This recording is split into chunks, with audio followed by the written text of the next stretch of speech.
मेरा नाम विकास है और मैं दिल्ली से आया हूँ।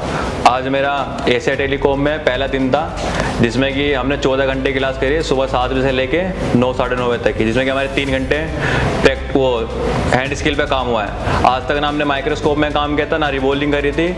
आज हमने पहले दिन ही 3 घंटे में हमने 10 से 12 बार हमने रिवॉल्विंग करा एमएमसी पे, और लैब भी में रिवॉल्विंग करके दिखाया हमने। और उसके बाद से देव सर के साथ हमारी थेरेपी की क्लास हुई थी, जिसमें कि 10 से लेके 5-6 घंटे की हमारी क्लास हुई थी, जिसमें कि हमने कैपेसिटर, रजिस्टर और ये थर्मिस्टर इनकी नॉलेज ली है। और हमने फिर इसका प्रैक्टिकल किया 5 से 6 घंटे, जिसमें कि हम इसको प्रॉपर चेक करके बता सकते हैं कि थर्मिस्टर है, ये रजिस्टर का क्या काम होता है, किस बेस पे लगा होता है। तो ये चीज़ हमको नॉलेज एशिया टेलीकॉम में मिला है। तो मैं एमडी सर को, देव सर को और एशिया टेलीकॉम टीम को मैं धन्यवाद करना चाहूँगा कि मेरे को फरवरी की बेस में एडमिशन देने के लिए। Thank you Asia telecom, thank you Dev sir, thank you MD sir. Average people talk normal.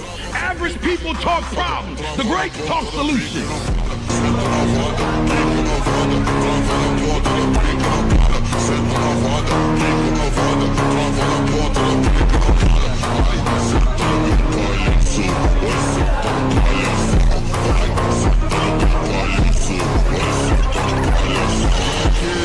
Average people talk normal. Average people talk problems. The great talk solutions.